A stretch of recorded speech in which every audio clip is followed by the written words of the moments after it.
Ladies and gentlemen, welcome to episode 220 of the Junkies Podcast. Today, I'm chatting with Austin Hargett, better known as Dr.Weldz.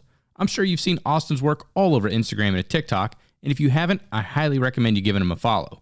He does some really cool technical demonstrations, artwork, and some hilarious skits. In this episode, we talk about his journey into welding, his work with automation, manual welding, and his path to paying it forward to the next generation of welders. We'll get right into it right after a quick word from the supporters of the show.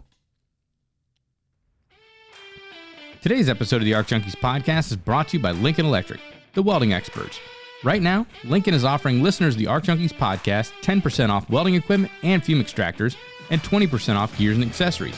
When you go to store.lincolnelectric.com and use code word ARCJunkies10 for equipment or ARCJunkies20 for consumables and accessories at checkout. Right now is a great time to stock up on PPE and consumables and get 20% off. We're talking hoods, jackets, gloves, papper systems, hand tools, magnets, and other tools and accessories. Or maybe you've been waiting for a great deal to pick up an engine drive like the new 330 MPX. Well, now's your chance to save 10% off. Or maybe you need a fume extractor for the shop. You could save 10% on that too. Head on over to store.lincolnelectric.com now and save money on all your genuine Lincoln Electric equipment and accessories. Just click on the link in the show notes. We're also brought to you by Rockmount Research and Alloys. They make rods and wires to tackle your toughest welding issues. One tough issue that they've solved is welding cast iron and welding cast iron to steel. That's why they developed the Jupiter MIG. Jupiter MIG is a special alloy which permits wire feeding welding on cast iron for joining, build-up, or overlays on weldable types of cast iron such as gray, ductile, malleable, and steel to cast iron applications. With proper procedures, you can achieve deposits that are machinable with no undercutting. This alloy allows high-speed weld deposits on cast iron. Jupiter MIG is just one of the many solutions Rockmount has to deal with some of your most common repairs. You can see a full list of Rockmount solutions for your toughest repairs by going to rockmountwelding.com and checking out their full section of rods, wires, and consumables to help you get the job done right the first time, every time. And don't forget, you can get Rockmount electrodes right through MSC Direct and get them shipped right to your door free of charge. We're also brought to you by Fronius USA. Fronius is the innovation leader in arc welding.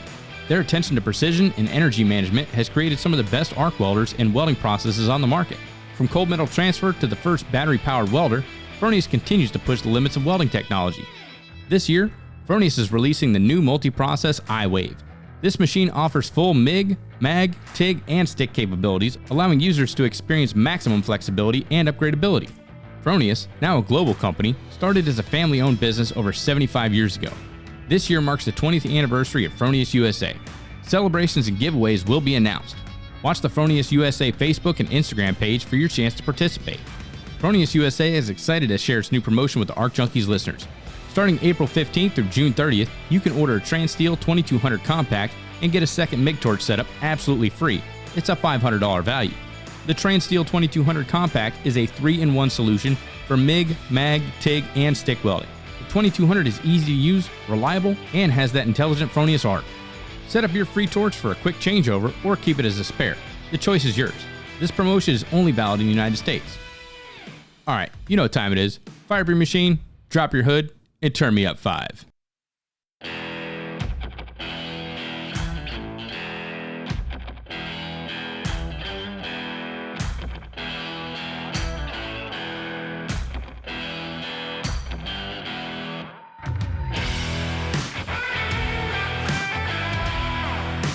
Listening to the Junkies Podcast,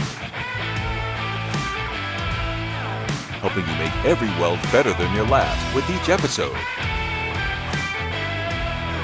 And now your host, Jason Becker. Austin, welcome to the Junkies Podcast, man.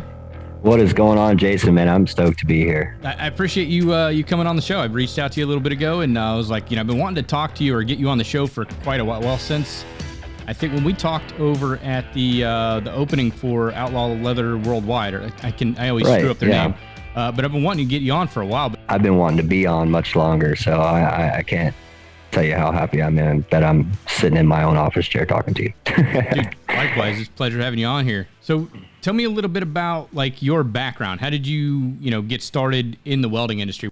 I'd say growing up, I wasn't much of a blue collar kid. I stayed pretty much fixated on, going outside, playing with friends and video games a lot. Like that was my big thing. But as soon as I turned 13, I moved high schools and kind of went from a urban city to a rural area. And so it was all country folk and FFA and all that kind of stuff. And you have to choose your electives in high school, right? And then they're going through the list and it goes down to welding. And I was like, so I could sit there for an hour a day and just burn stuff for like a grade. And they're like, yeah, that's it. That's spot on. So took up on that and, found out that I was pretty good at it. I had a good instructor. He always hyped me up when I was doing good. So it really excited me. So I'd say from my sophomore year in high school, I knew exactly what I wanted to do. I wanted to be a welder. That was for sure.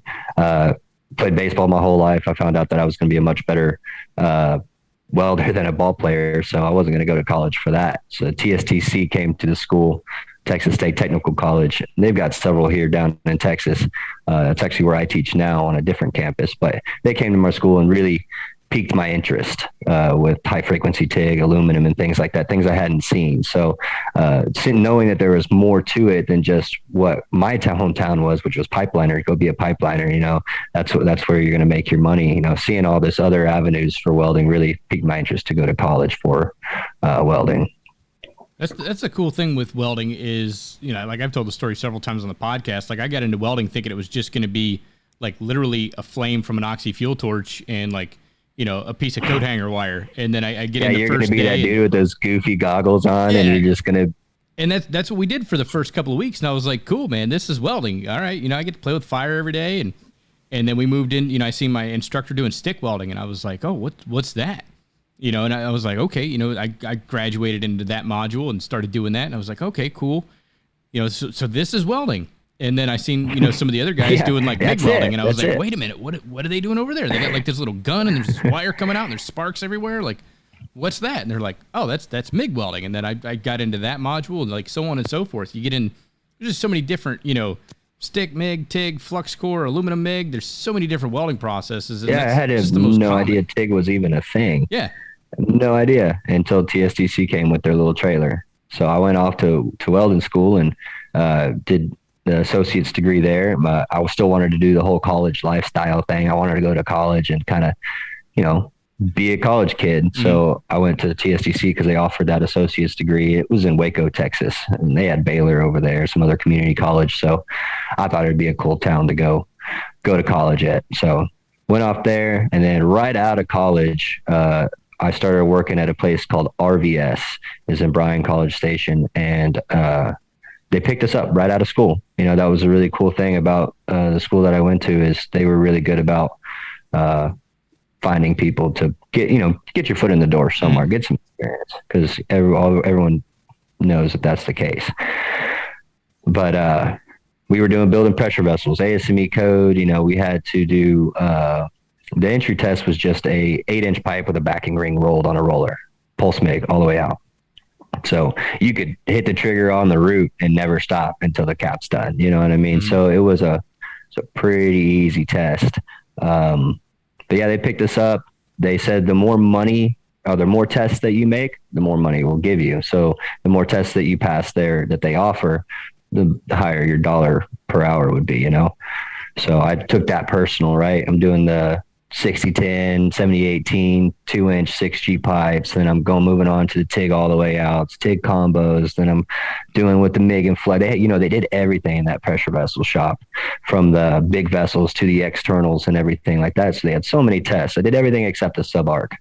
And like I told you, we were building these big vessels to 100% X-ray, and they mag particled sometimes. They ultrasound test them depending on the client and what they wanted. These things were subjected to a lot of non-destructive testing, and your welds had to be pretty uptight. Now you were allowed to grind the root and grind the cap if you could reach it, and shape it the way it needed to be. That's because you're getting paid $14 an hour. Oh damn, big money. Yeah, $14 an hour was what I started at right out of school. And that's what's really frustrating with a lot of kids these days, especially with just you being able to go make that at Buc-ee's now. So you can make more than that at Buc-ee's. That's what I'm saying.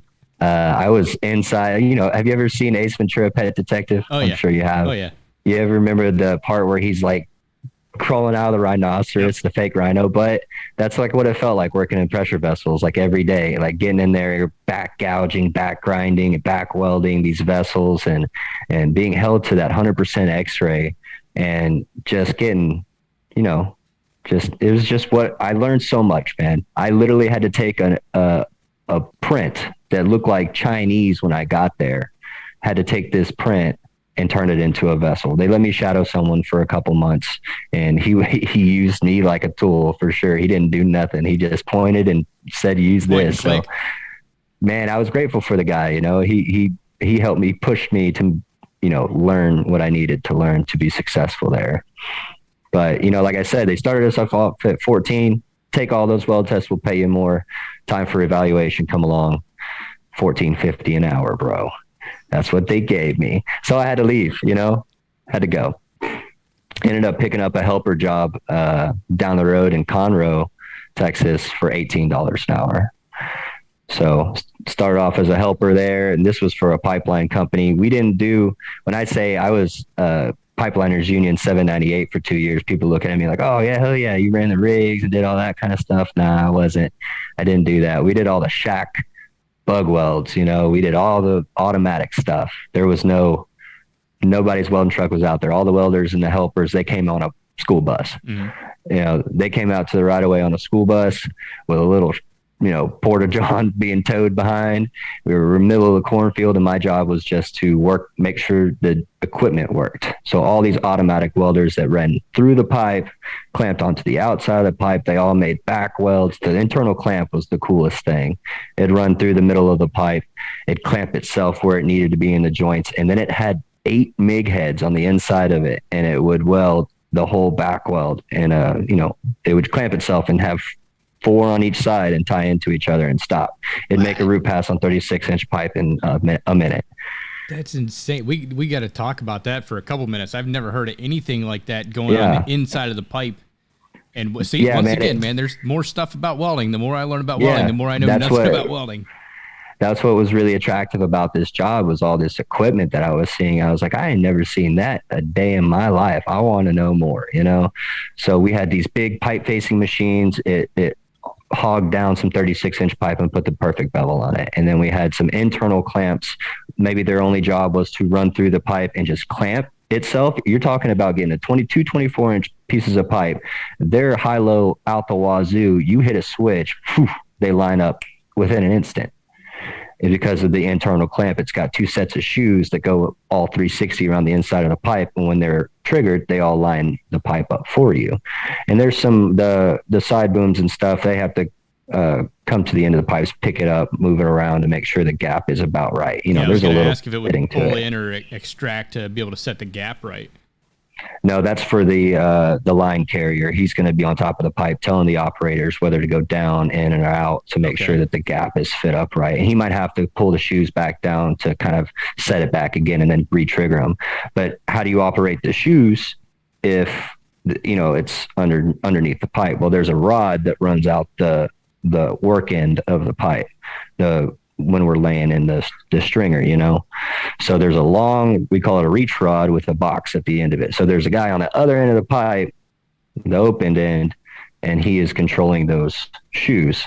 And then the second version is one with weld heads on the inside. It holds that little 5-pound roll of wire on each weld head. And there's 4 on each side from the ones that I worked on. They welded 36-inch pipe. They did 24, 48, and things like that, depending on what you ordered. And they would start, they had both sides would start, all 8 of them, and they would tie into the starts of each other.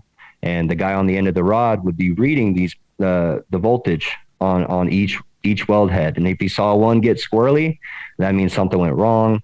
The head moved, something happened. We got to go in and look. So they would actually back that clamp up into the pipe, 10 feet or so. And it has a manual MIG gun on the end of it too, zip tied to the front of it, so that a welder can crawl his happy ass inside and grab that MIG gun, find what happened, and then manually back weld where the machine made a mistake. So there was still a need for the welder. The machine wasn't perfect, but you're looking at a 36-inch pipe, and we're trying to lay at least 150 joints a day, and then right after that's done, the bevels are kind of J bevel shaped. They're very on 500 wall, half-inch thick pipe. They're kind of J beveled shape. And then the MIG heads that we ran, or the bugs that we ran, they clamped onto a band, and there was 2 pulse MIG heads that oscillated side to side. The welder's job was not to understand how to, or not operate it. What's the word?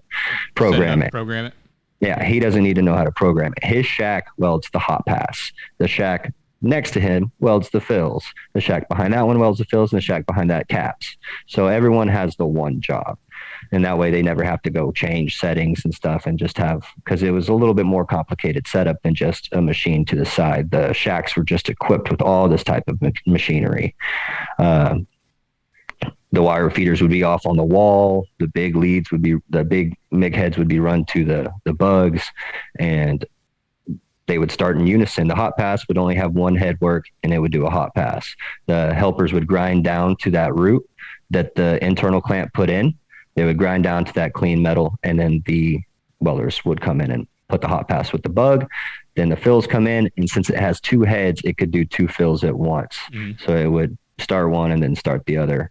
And then, of course, you'd grind your tie-ins and things along that nature. So the welder's job was simply to make sure it started where the tie-in needed to start, and make sure that if the band was a little crooked, that he just stayed in the bevels. So he would steer it a little. Okay. And then the cap shack would come over, and they would stagger the weld heads so that it would do a 2-bead pass for the cap. That's pretty slick. So, and all this stuff rotated around the pipe. The pipe didn't rotate around the equipment. The pipe didn't rotate. It is just a metal band, and that bug clamps to the metal band, and it has little wheels on the side that roll up the band up and down. Okay. Yeah, I've used like the Buggo systems and everything, like for vertical and flat and horizontal, but I mean, it's just a straight shot. Yeah, no, and this isn't a big rail, man. This is just this is a flat band, maybe 1/8 of an inch thick and about 8 inches wide. And it is wrapped around the pipe, and it offsets maybe 1/2 inch off the pipe. So it's really, really a small construction. It's not like some of them that I've seen with big roller coaster sized rails on the side. That's pretty slick. So was that like almost like orbital TIG? Did you guys have to do orbital TIG, or was it always like solid wire MIG and pulse? So this was for RMS welding systems. They're in Conroe, Texas. You can look them up and see that kind of stuff. When I was there, the techs were looking into doing some sort of tip TIG system where they were just trying to get what they already had patented and made to work that way. And I never saw them. I saw them be successful in the shop, but I don't think it ever got to the field necessarily, because our shop did qualify procedures and things along that nature as well. Okay. That's pretty cool, man. Like, I mean, and I think that's one thing that a lot of people, they kind of scoff at automation because they're like, oh, that's not real welding. But, once you get into that position where you're programming that stuff, you're figuring out, travel speed, the wire feed speed, the voltage, if it's going to oscillate or not, being able to program an oscillation in there and like just teach that mechanism how to do what it is you want it to do. Yeah. You're going to learn so much more about welding that way. Those little Game Boy controllers, they got operating them, man. They are full of tech. There's just so much in them, and so much you can do on just a minor scale to these machines, where just the minorest little tweaks and adjustment just make the machine run that much better. And that's a big thing with MIG and flux core. That wire feeder, if it's not all perfect and set up, it doesn't always want to run right. And it could be just simply loosening something wasn't pushed in all the way, or something wasn't twisted right, and then boom, it runs beautifully. Or you just have a loop in your lead, It's ridiculous. And it's the same thing with the automation and things like that. And there still has to be a welder to operate it. And don't those guys were happy to be there. They're making like $55 an hour. No, they didn't get rig pay, but they got their like $125 a day per diem. They walk up. The helper's already got the bug. He's slapped it onto the pipe and lined it up where it needs to be. The welder grabs the Game Boy, flips his hood down, presses go, make sure it stays in the bevel. It gets to the bottom. He presses stop, throws it in the thing, and the helpers, he's grabbing everything and putting everything up. So they walk out, and then they just walk to the next joint, man. I mean, it really isn't that hard.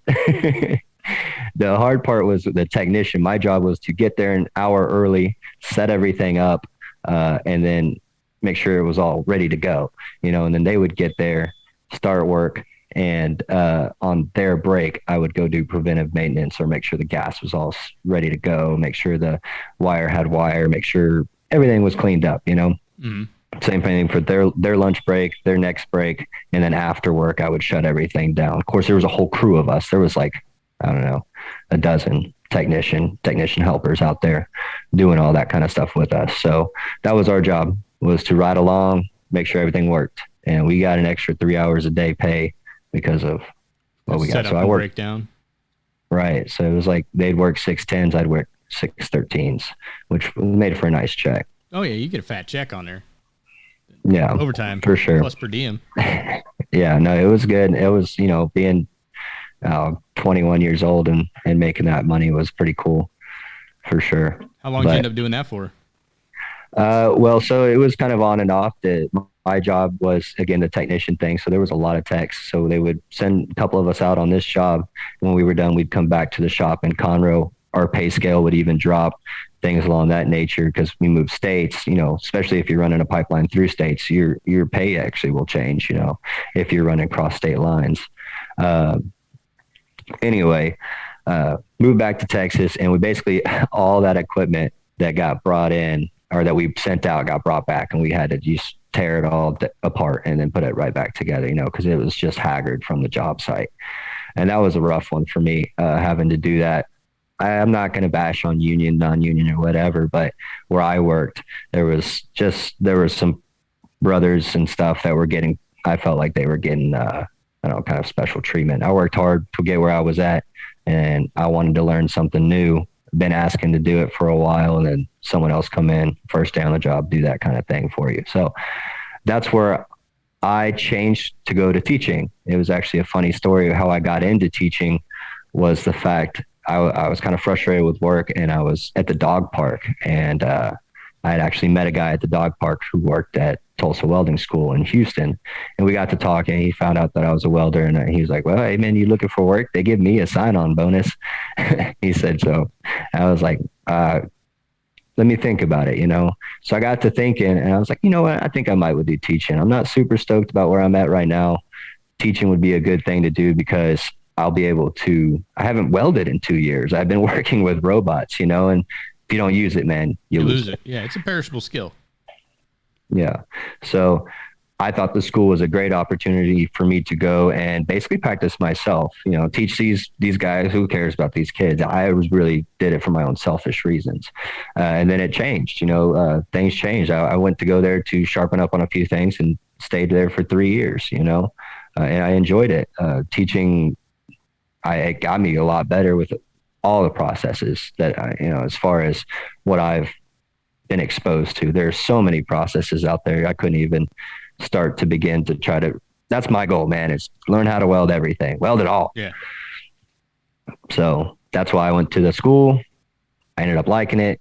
But eventually, you know, where I was at, I made moves, you know, I went there for a reason, and that was to make a move. And that's when I went to work in production shops. That's where I met Scott at Tulsa Welding School, Scott Robbie. I met him at Tulsa Welding School. And he's actually the one that got me into the artistic side of welding. So Tulsa was a good thing for me, helped me get better in my own skills. I actually got my CWI while I was there, and I opened a new aspect of welding to me that I never thought about, which was the art. You know, there's metal art sculptures are sweet. I really enjoyed your episode of talking with that metal sculptor. I can't remember his name on top of my head, but the most recent one was Ted Davis. Ted Davis, yeah. I had to do some digging to find some of his work. He's very low key. So I was talking to Charlie Cross. He called me up on Sunday, and we were talking about Ted, because that's how I met, that's how I got introduced to Ted, was through Charlie Cross. And I was like, I told Charlie, I was like, he needs to put himself out there and, like, you know, get the Instagram going and like his Google profile and presence and all this stuff. But apparently he's just like super low key. That's the way he wants to be. It's working for him. I mean, if it's working for him, it's working for him. Yeah. The people that can afford the type of work that he does, they know how to find him. And I think that's kind of like, you know, that's what he likes about it, is like, they'll find me when they need me. That's goals. Yes. That's goals right there. Exactly. He lives like out in the middle of nowhere in Colorado, and he's got like his own shop set up and everything. And people don't bother him. He just does his own thing, and somebody will drop by. That's the dream right there, man. Yeah. Just doing what you love and people coming to you to do it. Like, that's just really cool. And I think y'all said something about, having a dyslexia being a thing with welders and stuff. I'm dyslexic too. And I was like, heck yeah, we are. Welcome to the club, man. I got to get a shirt. Like, not only am I dyslexic, but I'm a welder too. I'm stealing that. I got to cut the audio out. Somebody's going to jack that idea. You got to spell something wrong though. Put a B backwards. I could do that. That's how you got to spell bed. You get you have to imagine the word bed, and then you can tell your B's from your I don't know how many times I had to do left and right thing, or that I would always just write down things just ass backwards my entire life. Yep. But so Scott got me into the art side of things. I thought it was really cool. He's the first one to show me how to make a rose and all that kind of stuff. And then also introduced me to Instagram. He was like, you're already making the welds. Why not post them? If you're consistent about it, you'd be surprised on what actually happens. So I owe a lot to Mr. Scott for that. And then he left there with his big dream to start a welding school and went to a production welding shop, and I followed him there. We worked together there for a bit, and I'll never work in another production shop a day in my life. That's just not for me, man. That's a sweatshop, and I don't know how kids in middle, those countries work, but I felt like one of them. I don't think they got a choice over there, but yeah, like production welding, but like I did production, because depending on, which company I was working for, like, especially out at like the theme parks, they're like, hey, we need 1,000 of these done. So it's like, okay, now you're a production welder for a couple of weeks. And that's fine. I liked it because I could just put my headphones in, I get all my material prepped up, and then I can just tune everybody out. And then if we're doing 712s, I don't have to talk to anybody. I don't have to do anything. I just kind of go into robot mode. But then once that ends, it's like, hey, we're going to go do an install. Okay, cool. It breaks up the monotony. Yeah.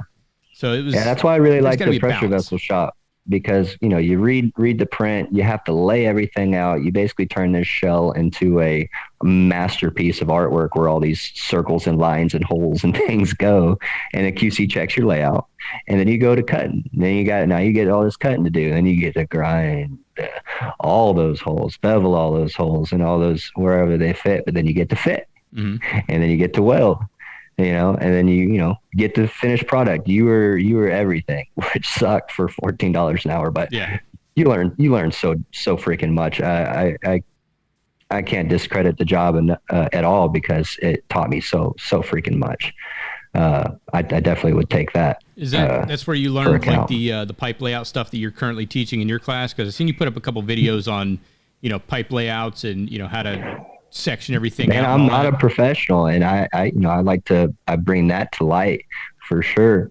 As far as the pressure vessels and stuff, they taught me how to do a lot of that, right? They taught me how to do a few of those formulas and what I posted on how to locate a nozzle and things like that. That's something that was from way back when. But the pipe fitting lessons that I teach in my pipe fitting classes were only because they put me in that position where I had to teach those classes. So now I'm put in a position, man. YouTube, man, that's all I did. So everyone listening right now, like, you don't need to be a professional anything. You just have to have like the want and have to know those steps that you need and the right tools. If you have the right tools, the steps, you can do it. You don't even need to be a pro at math. You just need to have a good calculator and write it down. Just write things down, and that's it. That's why I like being a visual learner, especially in the day and age of like YouTube, Instagram, and TikTok, because if I can see somebody do something, absolutely, like I can do that. Yeah, like I can do it. I might not be great right out of the gate, but you know what? Like, I know, like you said, you got the tools, you got the know-how, you can kind of figure it out. Okay, and then you start teaching yourself based off of what you've seen, and the next thing you know, you're doing it, and then now you're kind of honing in and kind of getting much better at it. Every time that you do something, you're getting better every single time, and you just keep building on that skill set. That's what I tell the students. Speed will come with time.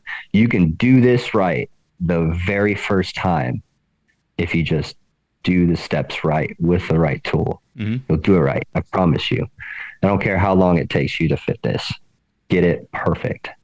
Because if you have to redo it, it's going to take you twice as long, So, I mean, that's just the golden trade rule, really. Yeah, Take your rework time, costs. do it right. We had to do an evaluation, and rework costs 300% more than what it costs to do it right the first time.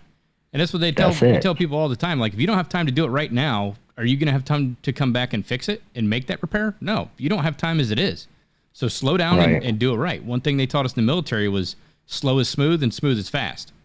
So like right out of the gate, you don't have to go out guns a-blazing. Like, you go through the motions, nice and slow. And then you just start building up and you get faster with time. Right. And you become a pro. Mm-hmm. People ask, how'd you get so good, man? You just take your time. I've done it You got to be patient. Yeah. I've done it a bunch. Like the production shop, man. You want to learn how this arm got autopilot was the damn production shop.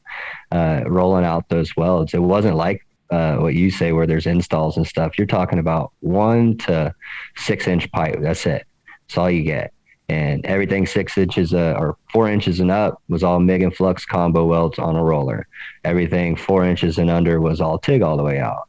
But man, they'd lay a pile of spools down in your bay and you just got to work. You had to write down when you started, heat numbers, write down when you started, write down when you finished, all that kind of stuff. So every joint had to be accounted for with time. Mm-hmm. And, the owners had a catwalk in the building and they're like, dude, I'm talking like, shit out of you. Dude, bird dog you, man. You like trying to like just chill and like, I don't know, just take a breather. And they're just staring at you, the arms crossed, like, and then they throw up their hand with their little weldy hands, like trying to tell you to wiggle your gun faster, So the MIG and flux thing, I got complacent. I'll be honest with you. I got complacent at that shop. Another lesson to learn. You can't skip those steps. The steps that you learn to do it right, you can't skip those steps. And that's what I did there. And I caught a couple repairs back to back and they didn't give me an option. They just fired me. That's what it was. They don't give you a good warning sometimes. I was having that conversation with my wife the other day about like, you're expected as a good employee, you should give 2 weeks notice, right? But like as a good employer, shouldn't you like give some heads up before you let somebody go too? I mean, shouldn't that be a two-way street? Because the individual at the end of the day, if they're not screwing up, they're not doing anything wrong, they're giving it all they got, they're trying hard, they've got more to lose than the company, because they're relying on that paycheck.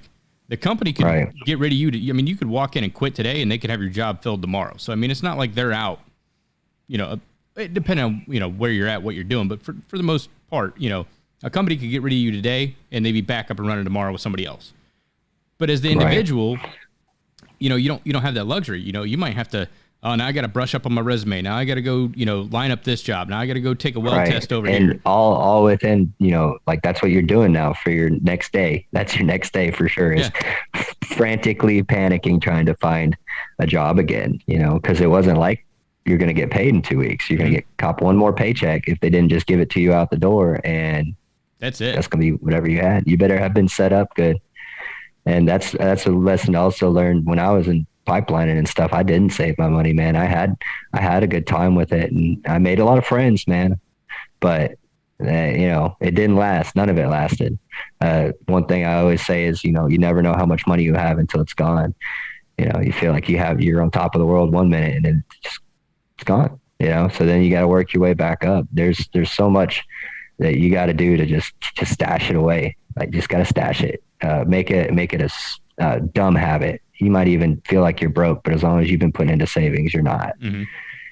Yeah, you got to make that habitual. And it took me a long time to realize that. Yeah, it took me too long, making good money, pulling overtime and all that stuff. I want it, I got it. I want it, it's mine. You don't think about it, you just go out and get it. But like as you get older, you're like, you know what? I want to like save up for this, that, and everything. So the biggest thing is like pay yourself first. Toys get more expensive too. And as cheesy as it sounds, like pay yourself first. You get that paycheck, squirrel some money away. And in the ironworkers union, we always called it rat holing. So you got to rat hole some of your money. You put that money away, you take it out. That way, if things it doesn't matter if it's $15, man. Yeah, like put some money that's away. all you get. If it's something, you did something. You might have been broke at the end of the week, but you put $15 away. Now you can get some ramen. Man, believe it or not, it stacks up. Mm-hmm. Yeah, you got to make it a habit. Like I got to the point where like every payday, I would take 20% of my check out and just put it in a savings account.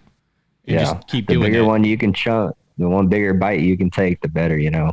You might be living modestly, but it's for a brighter tomorrow, right? Yeah. Yeah. Kind of live below your means. Like I mean, the goal isn't to like spend the last little bit of your paycheck by Thursday because you get paid Friday morning. Yeah. You know, that's not the goal. That's how it used to be for me, man. It's like, oh, I got it. Still got it. Still go out to eat. I'll still go buy people shots. It's so cool. Mm-hmm. I'll be the cool guy. I got money. I still have some. Next round's on me. Yeah. I've been there. But I mean, you live and you learn, you grow up, you get a little bit older, you get a little bit more mature, and you're like, you know what? I don't need to go out this Friday night. I could stay in and probably save $300. You know, instead of going to the bar and, you know, buying everybody shots and stuff, I could, you know, stay home, watch something and kind of hold on to my money, you know, because like you said, toys start getting more expensive. Yeah. I think my wife helped me out with that revelation. They quite have that a bit. effect too. Yeah. Because after that, luckily after losing that production job, I was able to get into that a power plant gig through, you know, like I said earlier, through mutual friends connections. I got onto a new construction job right down the road, so I got to use my parents' address for the per diem. I don't know if people don't know about that, but if they're offering per diem, people find a way to get it, even if you live 2 minutes down the road. That company man don't know nothing about you, you know, so. You just got to follow their rules. Mm-hmm. But anyway, enough of that. Good way to cheat the system. But that gig, you know, paid me well. And that was one of my favorite welding jobs for sure, because it got to really test my skills in position welds, right? Putting on the scaffold, putting in the rack, and shoved in a corner, all those types of things. Really, it challenged me, and it was exciting for me, especially sitting on a roller for 12 hours a day, and then going to that was so much better. And the plant life, man, it was way funner because, you know, with all the permits you got to wait for, with all the steps you got to wait for to get to a weld, it's like you got to wait for the crane, you got to wait for the scaffold builders, you got to wait for the pipe fitters, you got to wait for everybody. As long as you got your leads for the next weld, you just got to wait. You're on the clock. You got to wait for the lift plan. You got to wait for the confined entry plan. As long as you're sitting your happy ass right there with a TIG torch and a wire, you don't care if you're nodding off. If you're right there, no one's going to say nothing to you.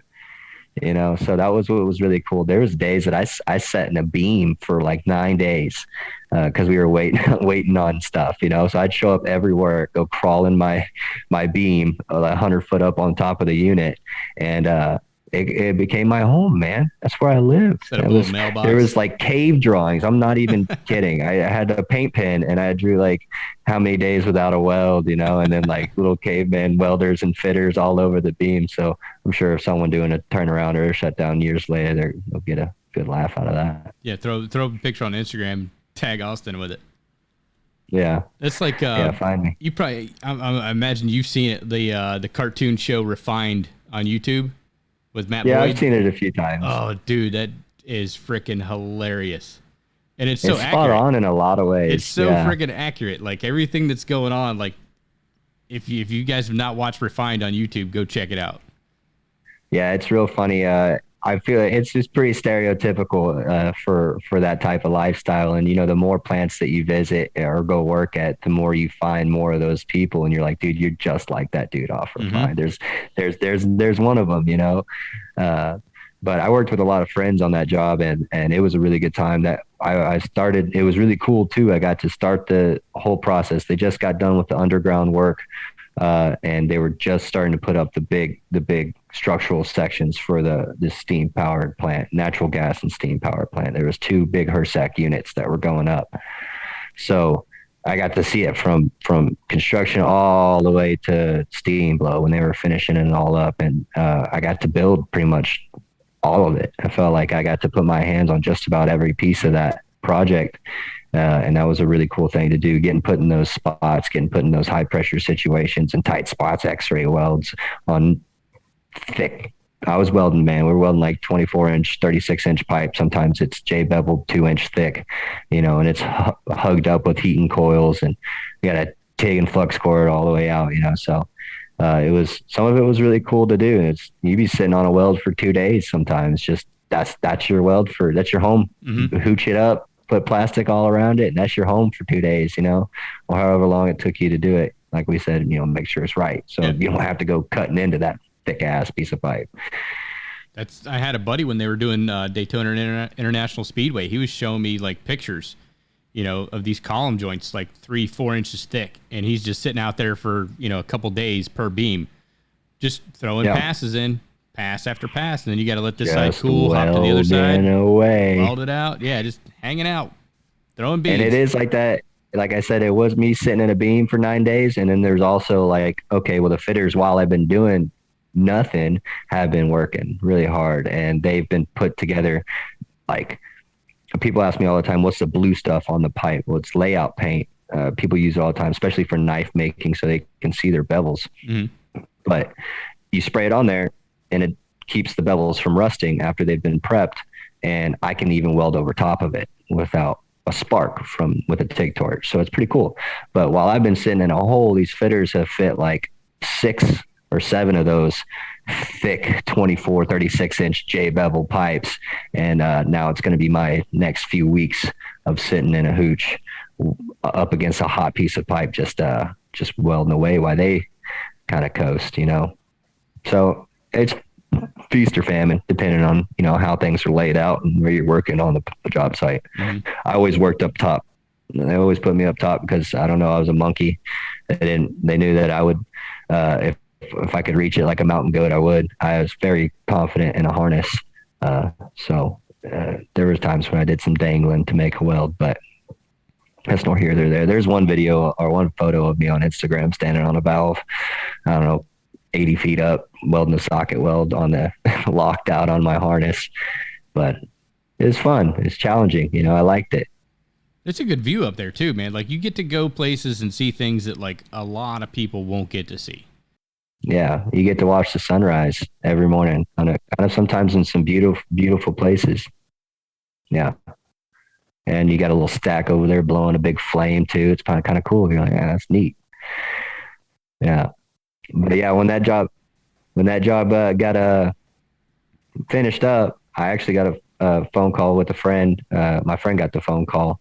One of our instructors from when we went to school called him and asked if he wanted an instructor job, and he put my name in there with him as we both went to go work at where we work now, which is Texas State Technical College down there in Fort Bend. It's a beautiful campus. It's really new. It's only been there for 5 years or so, maybe 6, I don't know, but it's very new, super spacious, the nicest campus I've ever seen. And we teach everything. We teach metallurgy, we teach robotics, we teach, codes and standards as far as class. And then of course, structural, aluminum, TIG, we work on fabrications on I-beams and channel iron, and we do pipe fitting. And it's not like special classes you have to take. It's just the standard, So I think it's a really good campus, and what I enjoy teaching. I love sharing my knowledge, and again, with the whole me being new to pipe fitting and teaching it helps me learn every time I get to teach it. Same thing when I took my CWI, when I did my practice course, and then before I took my test, I actually taught the content to my students. It's good content, so they need to know it. So teaching it helped me memorize it. I was never the best in school, so I had to learn by doing. So teaching it really helped me makes me learn faster. Yeah. Because you got to, especially when you got 20 students. Yeah. You got to regurgitate it back to the students. You don't want to seem like like a jackass that doesn't know what's going on. Like that was my main thing. Like we'd finish up class on a Thursday, and like I'd be studying my ass off like Friday, Saturday, and Sunday so I could present, material on Monday. Like material that I knew and I was familiar with it, but I didn't know it at the level that I needed to know it at, to teach it at the time. And I think that's what made me a better welder, was becoming a better educator. Because when you're put in that position, you've got to learn this stuff. You've got to know it. I had to force myself to read, and being like dyslexic and with ADD and like all that stuff. It's like, I've got to read this chapter 3 or 4 times before it sinks in, Right. Even though some of it's relevant material, it's like, I've got to figure out a way for it to make sense to myself. And then I can use like analogies and metaphors to teach it to the student, because they've got to learn it faster. Because, I love a good metaphor. Yeah, they're gonna. It's like drinking from a fire hose. It's like going to the CWI exam. Like, okay, today we're gonna talk about shielded metal arc welding, and go. And then you start, popping off with all this information. And I was like, I'd look around the room and get a lot of dumb stares. So I was like, wait, these kids learn like me. Hold on, let me go grab some stuff out of the shop. So I'm passing stingers and rods and, workpiece clamps and all that stuff around the classroom. Okay, now we got something we can touch, we can feel, we can see. So when you say workpiece clamp or electrode holder, okay, that's what you're talking about. I've got this piece in my hand. Or we talk about 60-10, 70-18. It's boom. It's, I've got visual aids right there. They can see it. What was always a fun time was getting the new students and getting their, their brand new tools, all their brand new tools and tool buckets, and like having, breaking it out and having them and teaching them, this is this tool. This is a freaking flathead screwdriver. And, looking across, they got their leathers already on. They got their hood on sideways. Yep. They're like looking at their grinder upside down like some just confused monkeys. It's hilarious. Stickers on their hood. Yeah, they're just like, welding. Yes, it's fun. Weld, make weld. Yeah, the first couple of days are really cool because like everybody's super stoked to be there. Like you said, we usually pass out the gear on day one, and they get like really excited, and then it's like, okay, now sit down. We're going to talk about safety. Right. There's a lot to welding, and that's another thing that I like to say. How did you get so good? I said, or how long did you have to practice before you were good? I said, you got to weld till you hate it. You got to weld till you hate it, man, and then you'll be good. Mm-hmm. A lot of welders, you'll ask anybody in their free time, hey, man, want to come make a weld? And they're like, heck no, I don't want to go make a weld. Yeah. All right, we're going to go ahead and take a quick commercial break. This segment of the Arc Junkies podcast is brought to you by Everlast Welders. If you're looking for a machine for your home shop or small business, head on over to everlastwelders.com and check out their full line of stick, MIG, TIG, and multi-process machines. And don't forget to use code word ARCJunkies in the comment section at checkout to get that free Nova foot pedal and TIG torch upgrade when you buy any machine that comes with a stock foot pedal. We're also brought to you by Strong Hand Tools, makers of the finest fabrication tools on the market. Check them out today at stronghandtools.com. They have everything you need to decrease time and increase productivity while increasing accuracy with your fit up and fabrication. Check out the Strong Hand Rhino cart and all the accessories to go with it to help you for your next project. And if you're a student and you want to get a free gift pack of tools and accessories, head on over to stronghandtools.com/arcjunkies and register your school today. Now let's get back into the show. That's like, I get students that come up all the time. They're like, hey, when's the next day I can take a certification test? Well, let me see what you got. And you look at it and you're like, it's not quite there yet. They're like, yeah, but I already, I did a practice bend test. Okay, cool. You got it right. Here's what I want you to do. I want you to go back to your booth and I want you to practice until you can't get it wrong. Don't practice till you can get it right. Practice until you can't get it wrong. It's the same thing. It's like practice until you get bored with it. Once you get so good with it that you're bored because you can't screw it up, that's when you're ready to test. Because I tell you, that's some of the hardest things. Like when I was doing work with weld.com, they're like, hey, we need you to make undercut, or we need you to make a slag inclusion. And it's hard. It's hard as shit. Like I would go through like 6 or 7 pieces and they're like, dude, it's simple. Just screw it up. And I'm like, my hands have been trained to not make that movement that's going to cause this discontinuity. It's muscle memory. Right. I can't let myself do this. Yeah, I don't know how to get. I mean, I do, but I get it from time to time. It's a little happy little accidents, but nothing a file can't fix. Bob Ross there. It's a happy little accident. Yeah, but it's hard to get like without like making it exaggerated. And someone's like, "Hey, can you make a bad thing?" And you're like, "All right." And you're just like, that's bad, right? Yeah, you really got to try to screw it. It's like trying to show students, like, here's a weld discontinuity, and you're like, I don't see it. And I was like, hold on, let me try that again. Like trying to simulate undercut or show undercut, or like for the longest time, I was trying to show. It's usually just with go send a student in there, go weld something, and I'll show you where some undercut is. Try it here. Hey Timmy, bring me your piece so I can show everybody what you're doing. But poor Timmy. For the longest time, I was trying to like figure out like how the hell do I simulate a crack to show them, how dye penetrant testing works. And how do you make a crack in a weld? So I was having the same conversation with Bob Moffitt one day, and he's like, put a piece of copper in there. And I was like, what? And copper inclusion, yeah. He's like, put a piece of copper in there, weld over top of it. He says, you'll never be able to see it with the naked eye. He says, but you put that dye chem on there, it'll shine like a diamond in a goat's ass. And it does, We did that at TSTC whenever I was in school. We did a copper inclusion thing in our metallurgy class. You might could even get away with welding it with like a bunch of old 7018s, you know. I tried old 7018s. I put like dirt in there, like shavings from the saw. Put a piece of tungsten in there, welded over top of it. You could never get a crack to propagate. We also made our own electrodes in that class too, which was a cool thing. You like taking some coat hanger, like random a coat hanger, right? And then dipping it in different things like limestone, like paste and sawdust and different things like that to kind of make your homemade flux. And believe it or not, you get some welds without a pinhole in it, man. I can't remember his name right now off the top of my head, but my instructor when I was in school, I thought he was just a metal scientist, man. You could give him your Mr. Bullock, Mr. Dale Bullock. Yes. He could take your plate you just welded, give it a sniff and a lick and tell you exactly how much carbon it had in it and tell you exactly where you put a slag inclusion. You know, he was just so brilliant with it. And back then, now where I'm at now, I'm teaching that class.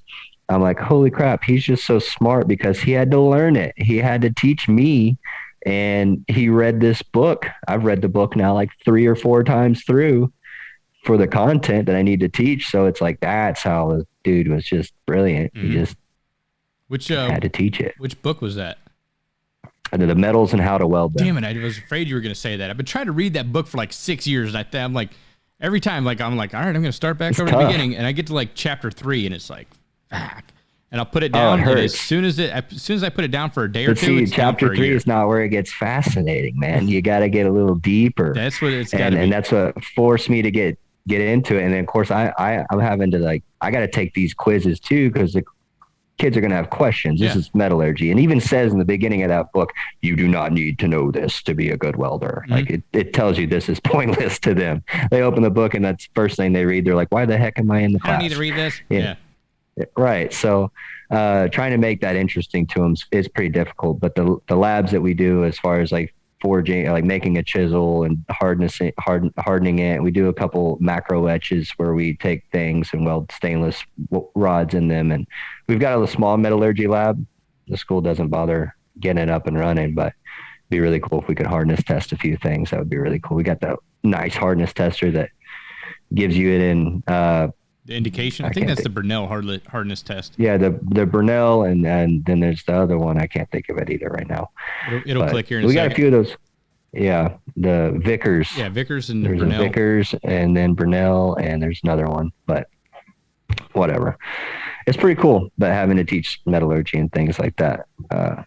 I was actually going to download that book via audiobook because I do a lot better with audiobooks. And but that book, I guess, like when some other people have downloaded it via audiobook, and I guess some of the formulas in the audio version are off, and then trying to listen to all the numbers and graphs is like really screwy. Right, there's a lot of graphs and charts and stuff. So yeah, it's a tough one to get through. Like I said, I have to do the quizzes and tests myself, so I make sure that I know it when I get a question asked to me, and they're like, what does it mean to be austenitic? And it's like, well, and then you go, I don't even remember right now. I don't even have my book. But you know how it is. That's the biggest thing, is just like knowing where to find it. Like, right. That was the whole thing with the CWI. Come with me to the office. Like, here's a great book. I think that's on page 178. Yeah. Like, you know, a good place to find. Like, I had a dude shoot me a practice question for the CWI exam the other day. And I was like, oh yeah. He's like, I want to know what answer you come up with. He's like, before I give you the questions or, whatever I picked. And so I ran the calculations and I was like, boom, it's, 5/8 of an inch. He's like, how'd you get that? And I was like, well, it's on page, like I opened up the code book. I was able to find it. Like, I can't remember off the top of my head what page it's on, but I knew all you need. What section, what clause. Boom, I opened it up and I was able to find it. That's the test anyway. That is the test. You got to just knowing where to find stuff. Yeah, I took my test on 1104, and I felt like, it's the smaller book, and I thought I was going to be easier. I damn near read the damn thing. So except Annex A and B, I ignored it. I was like, dude, half my test was Annex A and B. And I was like looking at these questions, like, I don't know where that is. And I'm like flipping and freaking out. And I finally get to the back of the book and I'm like, oh, here it is. And ended up pulling that out of my butt. So that was cool. I was able to pass it on my first go. I was nervous because I'd see people there like, yeah, this is my 5th time. And I'm like, oh, yeah. God. You see people in there quite a bit. Like I used to run the, like proctor the exams, like just show up and pass out the test booklets and, here's the instructions on how to fill out the bubble Scantron form and all that. And you start seeing some of the some of the same faces every, couple of turns. You're like, good luck, bud. You see them on the next one. Yeah. And it makes sense though, because I think another one you talked with the difference between qualification and certification. Yeah. Certification. Right. Y'all talked about, how you just need to be around that kind of stuff to even be qualified to take the test. And I was talking to a guy, he was in concrete. Mm-hmm. He saw guys that welded rebar together. And because he was around guys welding rebar together, he was able to qualify to take the CWI with his experience. And it's just bananas. Like that dude don't know jack nothing about welding, Mm-hmm. And that was probably why he was there for 5 times. I had one of the faculty members at school. Like I'm testing. So yesterday I administered 4 6G pipes, the test process, and did all my visuals and stuff. Brought them back to the school. Now I'm getting ready to cut and prep all the coupons, to do a guided bend test. And he asked me, he's like, just out of curiosity, like, have you taken this test and passed it? And I was like, nope, not yet. And he goes, well, how can you certify somebody else to do it? And I was like, well, it's very simple. So like you don't have to know how to do this to be able to follow the code book. It's more, does it meet code? So if I measure this weld, does it have more than an 1/8 inch weld reinforcement? Let me check the root on the inside. Okay, let's talk about slag inclusions, cracks, undercut. Like I can measure all those, and that's basically what it is. Is like, here's the criteria it has to meet. Does it meet this criteria? That's why Part B always ruins people, because you have to almost throw away everything you've ever learned, especially if you've been in the industry and usual tolerances for undercut or lack of fusion or porosity, scattered linear, whatever it may be. And then you get these coupons, these little, fillet welds or butt welds or groove welds, whatever they may be. And it's got like a 3/16 size pinhole in it. And you're like, that'll never pass. That's big. And then you like go flipping through the book and it's like, no, it has to be like 1/4 inch, and you're like, yeah, that'll pass. All right. I'm going to hit this box for pass, I guess. So that's where Part B always ruins people. And then of course you always second guess your measurements. Like you're trying to use all the tools on the table there. And you're just like, it's like the answers are within a 30-second. What the heck? So that always got, like, you just had to go with your gut. And same thing with the you just got to read the book. Yeah, and that's the thing with Part B, because it's a fictitious code book. So it's like Part D11, Part ASME Section 9, Part API 1104, and you can't rely on any previous knowledge, because like you said, and like looking at some of those welds, you're like, this has got to be a fail. And then you okay, according to this section, the weld size is this, does it pass? And you're like, this is hammered dog shit. There's overlap and porosity. There's no way this is passing. Doesn't matter. What size is that fillet weld? Right. Okay, it meets They'll spec, put a slick fillet weld in front of you, and it's like 16th over, and you have to fail it. Yep. And you're like, but it's a good one. No, it's not bad. Like a good weld. You got to put this it's on got Instagram. Just a little extra. Mama said a little extra was always okay. Yeah. That's the moron theory. Put a little bit more on there. Put a little bit more, a little bit bigger weld. I got a lot of students that do that. That is how I say with my TIG welding and TIG welding, especially capping with TIG. It's when you think you capped it, cap it again. Because until you learn really how to satisfy the puddle and carry enough metal in each weld, a lot of students, they're just like laying that on there and they're putting a good pass on there, but it's just, there's not a lot of meat in it, so a little bit of underfill. Cap it again. Yeah. Or they'll show you their plate and they're proud of it, right? And you're looking at it and you're like, you gonna cap it? It's under like so bad, and they're like, that was the cap. You're like, I get students do that all the time with the gas shielded flux core, because it lays so smooth and flat that it's like, it looks like, it's flush, and it's like, you got a couple low spots here, but check this out. You're allowed an 1/8 inch max reinforcement. So like you said, you think it's capped, go ahead, just throw 3 more passes, throw a 3-bead cap on top of that, and you'll be like right in there. They're like, or they're like, it's really good. I'm like, yeah, but in this part of your bead, it's low. It's under flush. And that's what failed you. I mean, I don't know what to tell you, bud, but you're under right there. You need to put a little squirt and blend it for me, please. That's the hardest part about being a CWI, especially like at a school. Like luckily I don't train them because, like I can't train them and test them because we run the ATF now. But it's like you walk in there and they're like, they've practiced this thing. They've nailed it like 5 times in class. And then they like shit the bed on the cap. And now that, they got like one little spot that's 3/16, and you're like, you can only have up to an 1/8 inch, but I'm sorry. Like, you got to test again in 24 hours after training, or, I mean, that's really the only option I give them, because otherwise you got to pass 2 tests, the same day. And it's like, we really don't have time for that. Just go back, practice again for 8 hours, get some more instruction from your instructor, and then we'll come back and we'll try it again, the following day. And, but that's the hard part, is like telling these kids that have been busting their ass and working on it, like, hey, you're still not good enough. Or, to pass. Well, that's what sucks about I'll be honest, that's what sucks about just welding schools in general. I mean, at the end of the day, they have to give you some sort of a letter grade. You have to have a letter grade. And if, I know some schools are doing things different. I know Scott, he's trying to make that kind of a change. But if you're not just trying to certify them through AWS or through ATF, if you're just having to go through a class, a program, and they're getting like an 82, and you're just grading to the school's criteria, they're saying every defect is going to be 3 points, so you just picking defects, and well, they got 5, so they got an 85, but it doesn't work like that, Yeah. So that's what's kind of frustrating, because then they get there, they're like, I've made good grades, A's and B's throughout the school. I'm still failing this bin test. Like, yeah, I mean, sucks, dude. Yeah. And that's where the instructors have to be really honest with their students as far as it goes. Like, look, bro, like you're about to graduate, man. And I'm proud of you and everything, but you're still a B student, and there's a welding job for everyone, though. There really is. You go weld dumpsters, man. And there's still a job for it, but you really want to make a killing in this industry or be successful, you're going to need to tighten up.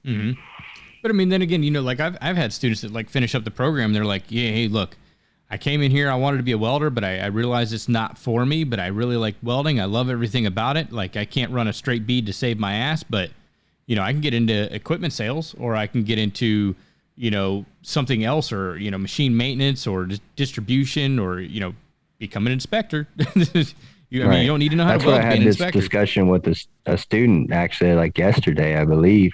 He was kind of asking me what my kind of goals were. And I said, one of the biggest things that I loved about welding is coming up through it was all the avenues that I could have reached out to, as far as quality control, pipe fitting, as far as working up through the ranks, or general foremans and things like that, or combo welder, specialty welder, and then having all that knowledge, being able to, I had a couple sales job calls, to go sell welding equipment and filler metals and things along that nature.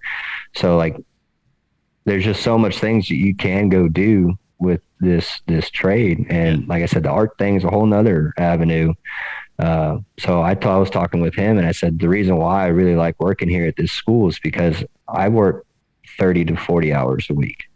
Okay. I've used to work almost 80 hours a week, 70 to 80. So what am I going to do with that other 30 to 40 hours when I get back to my house? That's up to me. So I told him, I'm not going to go back to work unless it's for myself. I want to build a business. I want to build my own career for me. Cause I've been on the projects where I saw the company man making that, what the price tag for this entire vessel was, and what I got paid was just such a fraction, such a small itty bitty portion. I'm doing a lot of the work. So my goals, I guess now, is to find that business mindset and find that, the knowledge on how to get all that kind of stuff done. And that's where I'm pointing my steering wheel, I guess you'd say, as far as going. I got my home shop, the fabrication company and business sounds fun and everything, but that's also coming home and working. Mm-hmm. I also want passive forms of income, where the money works for itself, or you get paid without having to break a leg. So I got ideas, I got plans, I got a couple of business thoughts, ideas that I'm trying to make a reality so far. No, that's good. I can't remember which book. I was listening to a book the other day, and they had said this quote, and I'm gonna have to go back and find the book now. But the quote was, I had to write it down. Like, I pulled over on the side of the road, and I was like, I replayed it like 6 or 7 times. I was like, I got to write that down. But it said, as long as you're alive, you will live to either accomplish your own goals and dreams, or you'll be used as a resource to accomplish someone else's goals and dreams. Exactly. And I was like, damn, that hits different, Yeah, for sure. I want to say it was Green Light with, I think that's what it was. It was Green Light from Matthew McConaughey. That's a badass book. But I mean, it was right. I was like, holy shit, that's spot on. I mean, when you sit back and think about it, you're either making somebody else money or you're making yourself money. Right. And that's where I'm at. And I've got a comfortable living. I've got this job. It's a comfortable salary job. I got good benefits. I got lots of vacation time. I've got so much perks to where I'm working now that I need to start focusing on making something for myself. And I have the time for it. So why not? So that's where I'm at. What do you envision kind of yourself, headed? What direction? Well, I've got a couple thoughts and things. I don't want to jinx myself, but I've got some invention ideas. I want to have a fabrication company. Maybe that sounds fun, but I want a weld supply store. I want a couple businesses that rent out equipment and things like that. Like that's the kind of stuff that I can wrap my head around. And that's what I really liked about what I've learned on social media is how to market yourself. And I feel like I've made enough connections. I've got the marketing part down. Now I just need to give people something. And I don't like, for example, I do a lot of fabrication and I do a lot of commission work in my small shop in my backyard.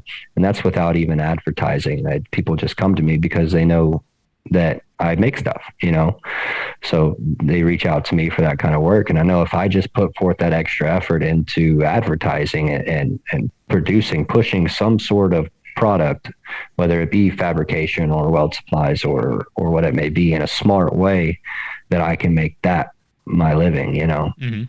And that's a good way to do it. Like my uncle's was on the verge of retirement when we were walking his farm one day, and he'd spent 20, 30 years at this company as a foreman, and they make pigment for paint. I was like, wow, never knew that about you. But I mean, that's what he's done, for the past, like I said, 20, 30 years of his life. But he also runs a full-time farm. And he's like trying to, give me that elder advice, and he's like, you need to have multiple non-competing income streams, things that aren't going to compete for your time, kind of like passive income, but you set up like a bunch of these little things that you got going on. So he does like beekeeping. He does, he raises animals, he slaughters animals. He was working full time.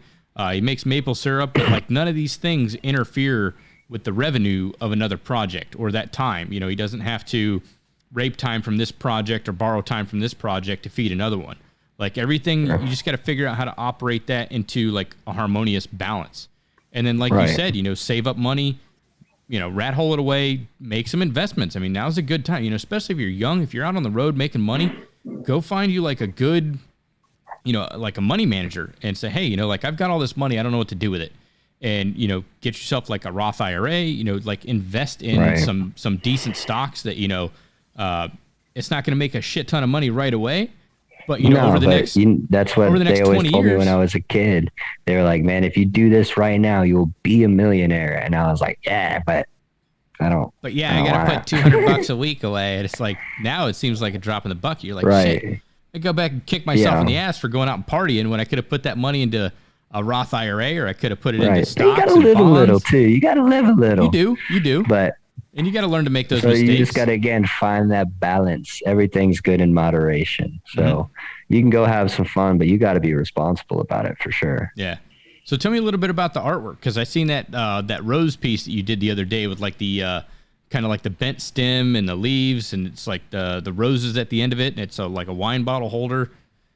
Right. That was a fun one. I really enjoyed making that. Moment Fabrications on Instagram was hosting a spider build off for a lot of artists and fabricators, metal artists, I didn't have no anticipation on winning it, but because there's some really great talent going in there, and I've seen some really cool projects, but it piqued my interest.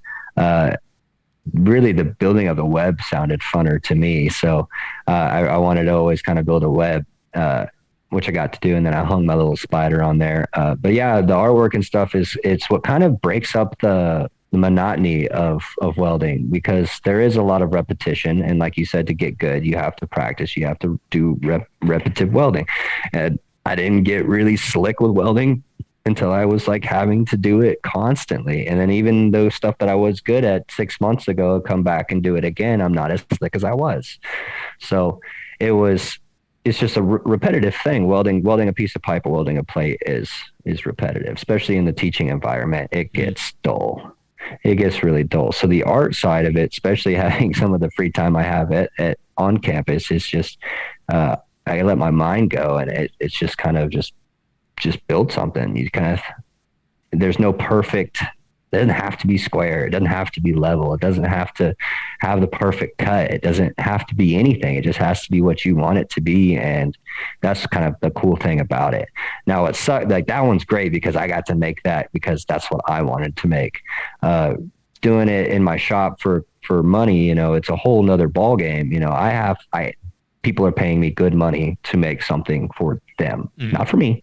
They didn't pay me X amount of dollars to make me a cool project. And that's what I've had to learn since I've started working, trying to do my own thing, is I got to like quit, be like, this would look better if I did it this way, without consulting the customer first, you know what I mean? Because then I've come into situations where I will go ahead and do it and then be like, but I didn't want that. And then it's like, but it looks better. Yeah, it's better than what you wanted. Yeah, it's better than what you wanted. And they're like, but can you do it again? You're like, oh, nuts. And you just got to eat it, So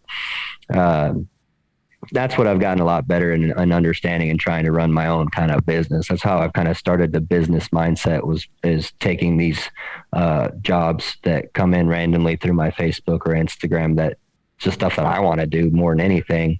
That's what usually the jobs that I take, like the bracelets and stuff that I make that are real popular. I make them for friends and family, because I used to make them for money, and it just became the pipe welding. It became repetitious.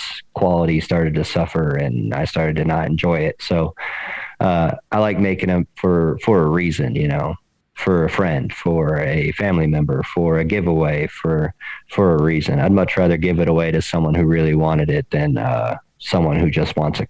I wanted it. I want to make sure it's silver, or it's got to be this way, So I don't know. I kind of in between, like I want to do my own thing, but I also got to cater to a customer still. Yeah. That's why the dream job is the other guy. I want to get dream job. Yeah. I want to get the students to start making the TIG welding bracelets. Just because it's a really cool project. I've watched Dabs build a bunch of them. I've seen your tutorial on it. They look like a lot of fun. That's what's funny is people ask me, hey, you going to sell me one? Like, nah, man, like there's so many people that do it, and it's not a secret. Everyone alive right now making them learned it from someone else, who probably learned it from someone else. Those bracelets have been around longer than you and I have been around. Those welders have been sitting on the side of a power plant board waiting for their welds and twisting wire up since the beginning of welding. So it's funny when some people I've gotten a little bit of hate from some people being like, why are you teaching people that? Because that's like a business thing. It's like, man, it is not a secret to be kept. It's not yours. And that's not even the deal. It's a lot of people don't even have the gumption to start their own business to begin with. So they just want to make one, right? They just want one, right? They're not going to go spend $1,000 or a few $1,000s to go set up their own shop. They just want to make one. Yeah. And that's kind of the thing. Like nobody's going to start mass producing them because everybody can build them. That's like those little, the little welder keychains. Like you push in on the side or whatever, and it kind of opens up, Right. Like I seen that on Facebook one night, and it's like, I don't want to start a business doing it. I just want to see if I can build one. And somebody put like a little, snapshot tutorial on how to do it. And it was like 9:00 on a Tuesday. And I went out my garage. I grabbed a pair of a set of 332, 308 wire and, my Welpers and, a pair of number 9 Kleins. And I was like, I'm going to figure this out. And I probably built 3 or 4 of them and scrapped, all of them except for one, because that was the one that I finally figured out how to do it. But it was just like a little step-by-step picture on how to build these little keychains. And I was like, cool. And I rocked that thing for freaking ever. I still got it in the house. For those that are like wanted to kind of get into that, what I've noticed, a trick that I've noticed on types of wire to use, if you're going to use stainless, but even a 308, two different manufacturers of 308, one stamps the end of it and one prints the number on it, right? Mm-hmm. Sometimes you'll get a wire and it's got that black label print, and sometimes you get a wire, it's got a stamp on the end. The one with the stamp on the end always seems to be a lot more ductile, whereas the one with the print, if you twist it or try to shape it, it kinks and snaps. Same material. I don't know why it would be different. Maybe it's one's cold worked or hot worked. I don't know. But just a tip for those that are looking to get some wire. If you see that black print on it, it's probably pretty tough. So, but that's my thing. Teaching is knowledge is money on its own. And I feel like sharing my knowledge is very useful. Mm-hmm. Well, and then you inspire somebody else to like get out there and try it, and then, take that next step, become an entrepreneur, or, get into, different avenues or different facets of welding, or, make stuff for their friends and family. I mean, you're showing somebody else how to make, a side income or, additional revenue. Right. And that's what I like about teaching is like, you're taking somebody that doesn't have this skill set, like you're taking people that, from the local gas station, hopefully Buc-ee's. No, I love Buc-ee's, but like you take them out of that industry and you show them a technical trade that's going to serve them for the rest of their life. They're going to be able to make a good living. They're going to be able to provide for their family. They're going to be able to start, in society and become a productive member of society and not live paycheck to paycheck. They're going to get to that opportunity where they can put a couple $100 a week away so they can buy those fancy, toys, dirt bikes and 4-wheelers and boats and all that stuff. And it's just, it's really cool to see the students come through the program. They don't know jack shit about welding. You train them up for, several weeks, and then you launch them out into industry, and then they come back a couple months later and take off, man. Yeah, you're putting the wind right up underneath their wings. You're teaching them how to fly. And it's like, it's really cool to watch the ones that, they take it and they run with it. Right. And, and they're grateful for it. I still remember the instructors I had to this day and the impact that they had on me. So I can only imagine. I hope that I did the same to, I feel like I know I've taught over 1,000 students, as far as who ran past me, so I hope that I've at least, helped a few out, find a passion. So if I've only got a few, then, it's worth it to me. Yeah. No, definitely. It's really cool to watch when they come back, and then they'll talk to the other students in the program, or, they'll show up in the rig truck, or, tell them, they'll stop by. Yeah, when they show up in their old truck and they're all with the instructor. The next thing you know, like all the students are out in the parking lot checking out what they're driving. Oh, man. Oh, yeah. The first welding job they get, every time they come back to the school, it's funny. They always look dressed up. They always come back all fancied up. You're like, look at you. Yeah, that ship will sail real soon when those clothes start turning into your work clothes too, because that's all you're going to be doing, man. My wife gets so upset because I put holes in all my good clothes, all my good jeans. We trying to go out and do something nice, and I got just these stained up jeans. She's like, what the heck? I was like, well, they were nice. Yeah. But I like looking good at work, so sue me. I ended up doing the same thing. It's like, oh, yeah, I got enough stains and rips and tears and stuff, and it's like, time to go buy some new jeans. So I'll buy like 5 pair at a time, and it's like, okay, I'll keep 2 out of the work rotation. And the next thing you know, they migrate into the work rotation, and now you have are the same jeans that you wear to work every day to go out to dinner. Oh man, well being down here in Texas, I like to do a lot of country dancing, 2-stepping and stuff like that. So at one point in time in my life, I really fancied a pearl snap shirt, a real nice, flashy one. I don't do it much anymore, but those turned into all my welding shirts. So I was notorious for showing up to the plant, and I was that guy. I had the fancy, like, bright pearl snap on and tucked in with a flashy bell. Yeah, I I was a real douchebag, I guess. No offense to all the douchebags out there in the plant and refineries right now wearing pearl snaps and belt buckles. Hey, man, I thought I looked good. I was got called Hollywood and Playboy and things like that, and I thought I was cool, but it was all just people poking at me, you know? That's one thing you got to have. Like, you get in this industry, you got to have thick skin. Oh, you cannot thick get skin, offended man. easily. I tell them, no. like, first, like day one when they come in the program, I'm like, all right, you guys are here, cool. Leave your feelings at the house. Like, don't bring your feelings, don't bring your feelings to school, and you'll do fine in industry. Right. I always give my students a super hard time, just like someone would if I was out working, you know. And sometimes they're like, well, "You're such an asshole." I'm like, "Man, I'm the nicest person you'll ever meet." Because when you get out there, they really don't care. Yeah. I had a buddy that would always get frustrated because the fitters would always poke fun at him and give him a hard time while he was welding and stuff. And he'd get visibly frustrated and mad. And I was like, man, that's why they do it. Worst thing you can do. That's why they always come over there and pinch and poke on you while you're working, you know, and you don't do nothing about it. Every time they come up to me, they get a hot TIG wire to their side. So they don't ever come over to me. I don't lift the hood or give them any emotion. I just poke them with a hot piece of metal. That'll stop them. Can't let it get under your skin, because people will say stuff just to get a rise out of you, just to piss you off, just to see how far they can push you before you finally snap. Right. Yeah. Usually, if you embrace it, they'll just laugh it off, walk away, and then it goes away, you know. And then you're just a cool guy. Then they know they can mess with you, but you're not the cool guy. You're just a guy to pick on. Yeah. The best thing to do is just start messing with them back. Yeah. Dish it right back out. Mm-hmm. No, but I think that's the same in pretty much any trade, you know, and I think that's why we kind of get along, because you just don't let stuff get to you. Right. It's like, yeah, it doesn't matter. Just like water off a duck's back. Just let it roll.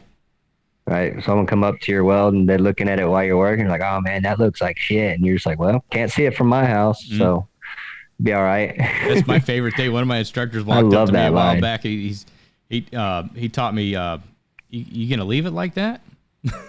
Yeah, that's a good one. That'll piss you off, man. You're like, yeah, it looks good, and it starts getting in your head. Like, what do you mean by that? And he's like, that's the best thing. He had an old timer walk up and say that to him one day, and he's like, I cleaned that thing for like 3 hours. I couldn't find anything wrong with it. He goes, you gonna leave it like that? Nothing wrong with it. Or just walk by and just go, ooh. Yeah, ooh. Just make a face, just cringe at it, and they're just like, what? And you just shake your head, don't even look back, just kind of shake your head a little bit, walk away. Just poking at you, man. Mm-hmm. I think it's the same case in a lot of different industries. You know, like electricians mess with each other, plumbers.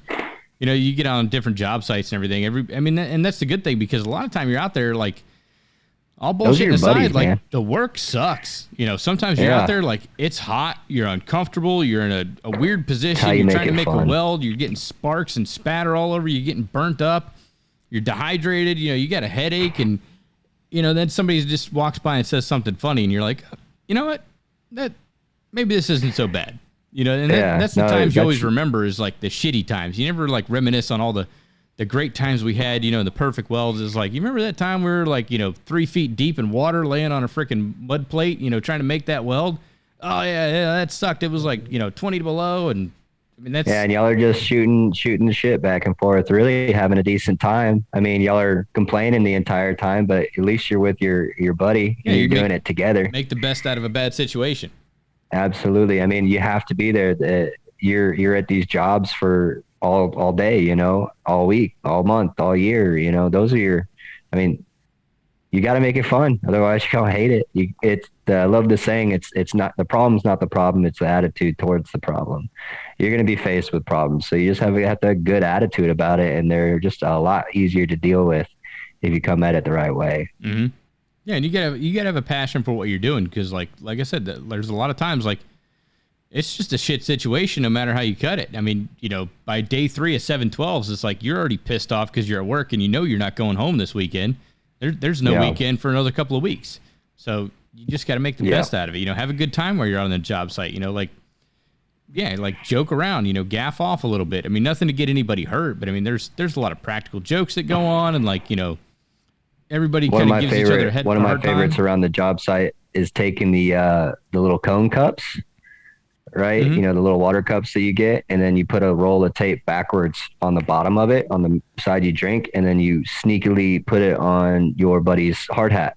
And so you start collecting cones on the top of his hard hat. So he starts looking like a dinosaur or something. And he's walking around the job site and everyone's like waving at him. And, you know, he's like, what's up, everybody? And he's just got like 16 cone cups taped to his hard hat and has no idea. Come lunchtime, he takes it off. He's all pissed off. He's like, what the heck? Hard hats were always the funniest thing to mess with because, you know, you either couldn't feel it while it was on your head and they were putting something on it, or you'd leave it lying around. And, you know, sometimes if it was hot, it wasn't a big deal. Put some water in it, toss it on, and you're like, you guys got me. We had one of the things one of the guys did to somebody else when I was with the iron workers is he took a little bit of bearing grease and put it on the sweatband.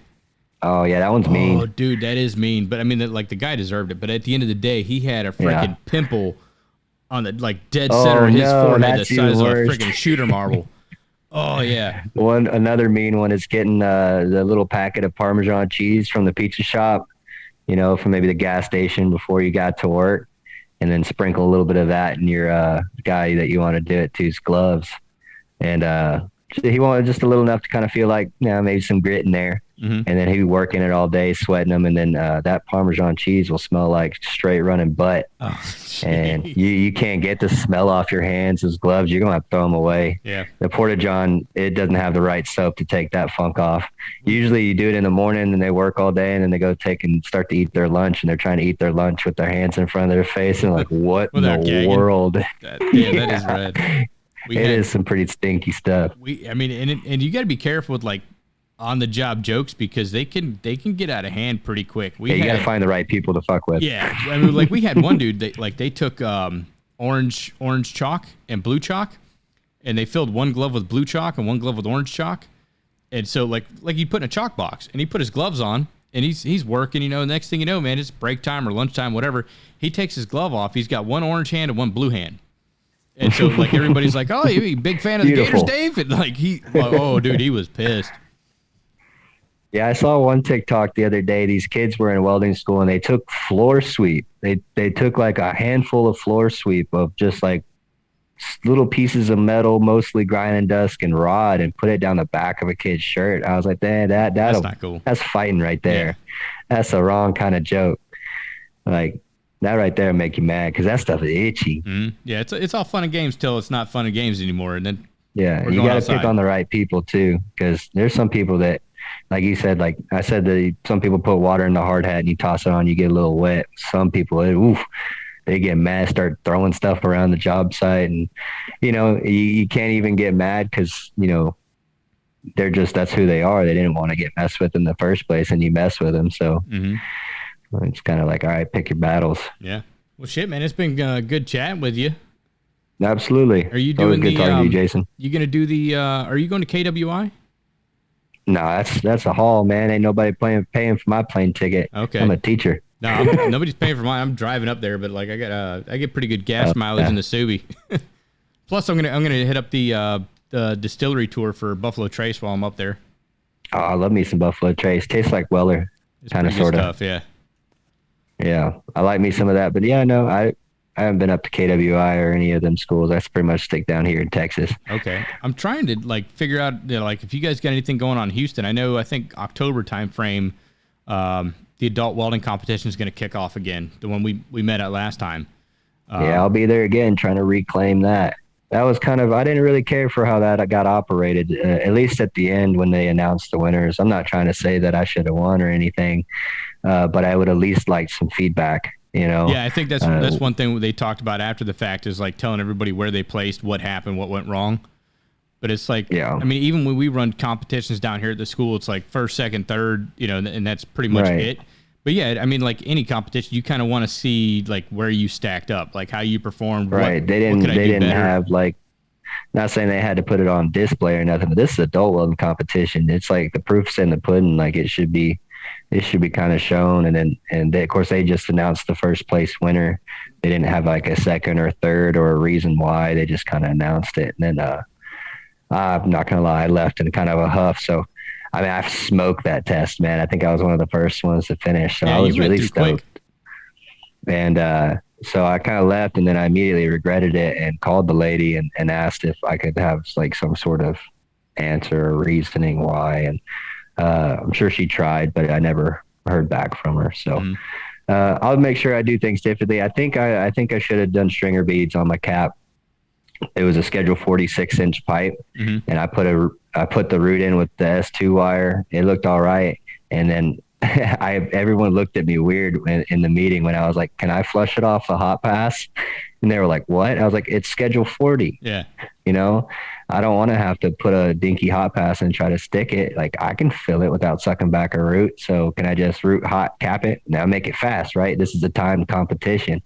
And they were like, "I guess you only need 2 passes with TIG. So if you do 2 passes, then it's okay." And I was like, "All right. I got you." So I did that, and the QCs were like, "Oh crap, dude, that thing is hot." And I put a single bead cap on it again, schedule 40. I felt like it wasn't a wide bevel, so I didn't weave anything super wide, but I was trying to, I think I should have done stringers, and I think that would have been better. Okay. It looked all right, but I think that might have what caused it. In my schedule 10 that they made me take afterwards, I thought it was supposed to be a bonus objective, but they were like, "No, that's going to be like kind of like a tiebreaker thing." Everything went fine. It just took me a long time. It took me quite some time to do that one. But anyway, that's no here or there. I'll be back in October to take care of business. Okay. Well, before we get out of here, why don't you go ahead and plug your different social medias? I know you're pretty active on Instagram and TikTok. Right. Yeah. So you guys go follow me on TikTok and Instagram at Dr.Weldz, Dr.Weldz with a Z. Don't forget the Z. And I'm a True Work ambassador and a Radical Ops TIG torch ambassador. I really love Radical Ops TIG torches. I welded a pipe the other day at 200 amps the entire time from off the root, and with a 150 amp TIG torch, and I had to wait for the pipe to cool before I had to wait for my torch to cool. So really like Radical Ops TIG torches. Use my discount code Dr.Weldz at checkout for 10% off. True Work, they have a big line of workwear and FR wear. You can use my code Dr.Weldz there as well for 15% off. Nice. So. Well, cool, man. I appreciate you coming out on the podcast. Yeah, man. I like I said, it's always been a big interest of mine, and I'm super happy to been staring at your face for the past hour and a half. That's a first. Hey, man, it's just happy to be here. Cool, and man. Next time I see Robbie, I'll make sure to tell him I saw his twin. There you go. No, I've got hair up top, so. Oh yeah, you got him on that for sure. I got him on that. I think. Well, he trimmed his beard too. Like mine's got. Right. I got a little bit more. I know you're straight stallion mode right now, it's bro. It's going. I'm gonna see how far I can get it before the wife cuts it off in my sleep. All right, Jason, man, it's been a pleasure. All right, man. Likewise. Till we see you again. All right, everyone. I hope you all enjoyed this week's episode of the Arc Junkies podcast. Be sure to tune in tomorrow for a new edition of Just the Tip Tuesdays, and every Monday for regularly scheduled episodes of the Arc Junkies podcast. Stay safe out there, and until next time, make every weld better than your last.